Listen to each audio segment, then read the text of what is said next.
I'm really sorry, Jews, for saying that the Holocaust was actually, 9 gay guys who died in a rollerblading accident. So instead, I'm going to say it's 1 billion. And I'm like, now it's 1 billion. And if you go under, you're a denier, I'm a supplier. So, and people were writing from like Germany being like, you could go to prison for this. Like, God bless you, big guy. They're like, if I did this video, I would go to prison. I'm like, so questioning a number puts you in prison. Making something funny puts you in prison. We're talking about an atrocity where no one alive even faced it. We're not talking about something that happened last week. This is 80 years ago, and there's people on MSNBC denying the Armenian genocide. No one talks about the Holodomor. So if there isn't a fundamental principle, it doesn't make sense. And then you can't think properly and then come to conclusion, because then your brain is fried. You can't use logic. Right. That's the main problem with Catholics. They don't know their own history, so they don't know what happened to them, so they can't react properly. That's the main problem across the board. And they've been committed to a failed experiment. This thing called Catholic-Jewish dialogue has been a disaster. 60 years, 65 to the present. It's been a disaster because it is a negation of the gospel. Over a period of time, the Jewish strategy has been let's see what we can get the Catholics to deny today. Let's get in dialogue and let's see if they'll deny the resurrection. Let's say that the Gospel of St. John is anti-Semitic. Let's see if they won't use it in church anymore. Let's go to Oberammergau. Let's subvert the Passion Play. All of this has happened because the Catholic Church simply cannot identify its enemy. Nothing has changed in this regard. You can pretend that everybody's your friend, but that doesn't mean everybody's your friend. Nothing has changed since St. Paul said, the Jews are the people that killed Christ, and they are enemies of the entire human race. That is what we believe as Catholics. That is what the Scripture says. That is our faith. Okay? We can't deny it. Sicut Judaeus non. It was the position of the Church for about 1,500 years. After the Roman Empire collapsed, the Church had to take over the administration of the social order in Europe. And they realized almost immediately that Jews are a problem. They are involved in every single revolutionary movement. All of the heresies, the Arian heresy was basically promoted by Jews to destroy the church. Nothing had ever changed. So at about 600, they finally came up with a modus vivendi. No one has the right to harm the Jew, but the Jew doesn't have a right to destroy your culture either. And so between the two of those things, you can work out something. Now, I said this in the Jewish revolutionary spirit. I was immediately called an anti-Semite for taking this topic on. Okay. Right. Now, I kept saying, look, I said no one has the right to harm the Jew. Okay. Didn't you hear me? I said that. Every time I say it, I get censored. I get banned. So you know what happened? They banned the message. And so as a result, that message did not get out.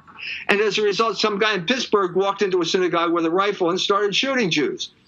Okay? The ADL is responsible for that. They are responsible for causing this violence because they are responsible for suppressing discussion 100%, of an issue that they don't want to be discussed. Okay? It's that simple. Yeah, I agree fully that the discussions like this actually help eliminate the possibility of just random rejections of Logos, which is just shooting a bunch of innocent people in a synagogue. And if you don't, like, desperate people do these actions, and when you talk through and identify what's actually happening, it's the best case scenario for all parties. And then you realize that some people require a constant state of anxiety and depression and, disorientation where you don't know who your enemy is or why there's trans kids or why everyone in the media is saying white male is toxic, toxic, toxic. And that makes people do erratic. And who is the modern proxy warrior? Like 2019, what's our current proxy warriors? The current proxy warriors are the homosexuals. And they succeeded the black population as the proxy warriors. So the NAACP was created to basically mobilize the black population. It was created by Jews to mobilize the black population, to turn them into revolutionaries, to overturn the social order, first in the South and then throughout the rest of the country. The culmination of that was the civil rights movement in the South, which was a revolution. And at a certain point, people like Harold Cruz, who wrote the book The Crisis of the Negro Intellectual in 1967, said he was in the Communist Party in Harlem. The Communist Party was run by Jews. He realized the blacks were proxy warriors. The Jews are telling us what to do for their benefit. We're not benefiting from this. And between that, there was the Stonewall riots. And at this point, as I mentioned, 73, the homosexuality is now tossed out of the DSM by the psychologist. And now the homosexual is the new avant-garde. Okay, the new proxy warrior. You know, I'm having these conversations not to get people to do crazy things. It's in fact, it's the exact opposite. It's historically speaking, when you have an influx of all of these proxy warrior type, agitator type people, as your currency drops to, 4% of its previous worth, and you have all these kids growing up in homes without moms, dads, or on opioids or whatever. You're setting the stage for serious human catastrophe. And do you have any predictions? I mean, I know that you always say I don't have a crystal ball, I'm not God and stuff like that, but how could we possibly get out of this without bloodshed? The only person who knows the future is God. True. And people are always saying, well, look, if it's going this way, and it goes this way the next day, and it's going to go that way forever. So the tide came in, and it's coming in, and it's coming in, and we're all going to go drown because the tide keeps coming in, right. But then it stops coming in. Right, that's true. And then it goes back in the other direction. Well, that's kind of the flow of history. Nothing goes on forever. Everything reaches a point where the people suddenly become conscious of something, and then the world changes, because consciousness is the beginning of all change. And I liked how you described that the most important people in those Trump rallies weren't Trump, as the 5,000 people staring at him. That was the wave. And he was surfing on that wave. Yeah, he's like a complete narcissist, I voted for him because it was a protest. And who wouldn't you vote for if Hillary Clinton were running against him? Who wouldn't you vote for? Right. Would you vote for Vlad the Impaler? Yes. I would vote for Vlad the Impaler if it were the choice of Hillary Clinton. Yeah, of course. I think a lot of people feel that way. I mean, he understood rule of law. He had a chalice right in the center of the village that no one dared drink out of because of the spikes in the heads. He got it. He understood. That's right. That's right. So that kind of propelled him into office. And now I want to give the guy the benefit of the doubt, but I think he will go down in history as the man who pissed away one of the greatest mandates in American history. It was handed to him on a platter. All he had to do was America first.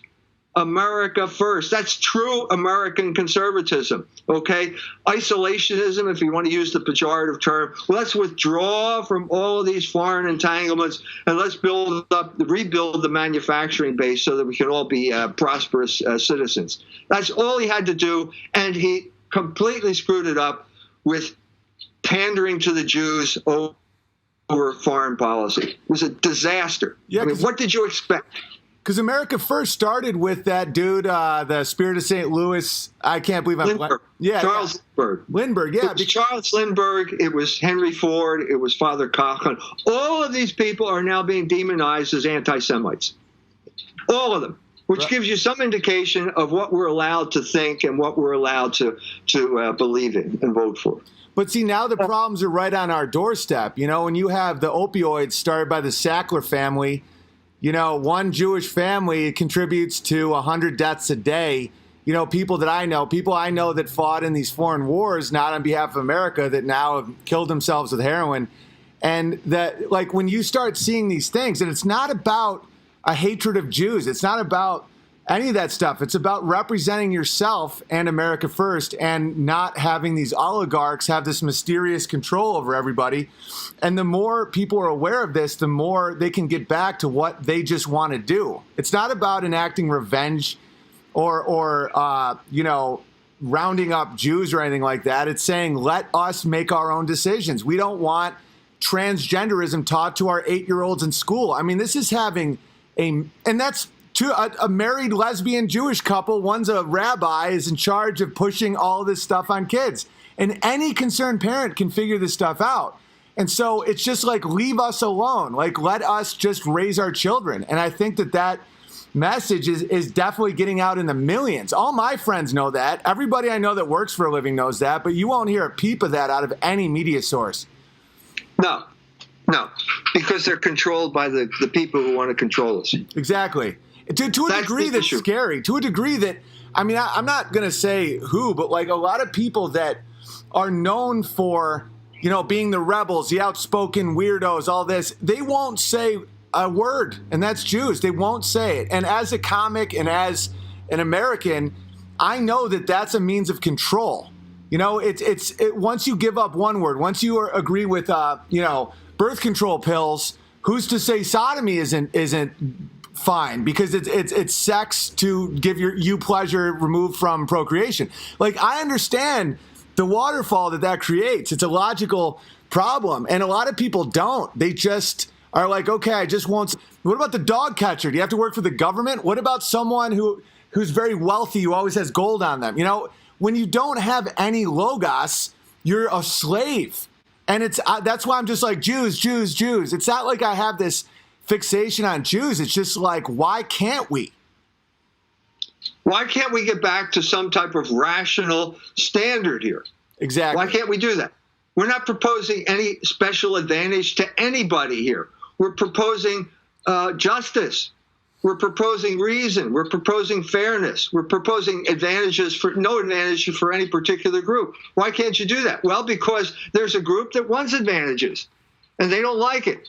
You know, and anytime you propose something reasonable, they get upset. Okay, so you're in rebellion against it. I understand that. You can still be saved if you abandon your rebellion against Logos. It's not your DNA. You're not condemned to act in a certain way. You choose to act in a certain way. Half the time out of fear, half the time out of avarice and lust and all the other vices you have. But you're choosing to do this, and you can choose to do the opposite. And people have. There are Jews who write to me and say, yeah, you're right, I converted. I'm abandoning my rebellion against Logos. I'm sure that scares the hell out of the people at IPAC. That's what they fear the most. Well, yeah, because it's reasonable, and they fear being reasonable. They are in the business of creating fear and panic among their own people. These are the big Jews pushing the little Jews around, keeping them in a constant state of fear so that they can manipulate them. And you use the Holocaust in order to do that because it's just gotten people so trained, like Pavlovian, to just be like, oh, Holocaust, just let them, it's never forget, everyone remember. And that's why I want to break that up, because I think it's ridiculous, and I think it hurts Jews as much as it hurts anybody. It seems to me there are lots of roadblocks. I don't know, it looks as if we're on the brink of nuclear war. But if you can see over that brink, you know, and see over this slavish attitude toward the Israel lobby that is absolutely crippling our foreign policy. If you can see beyond that, there is this global conversation that's ready to emerge. So all I can say and pray is that we get past that into that new era. Do you think there was a strategic attack on comedy? Because I used to think comedy was about slaughtering sacred cows, like George Carlin, 7 words you can't say. Was it always about degeneracy?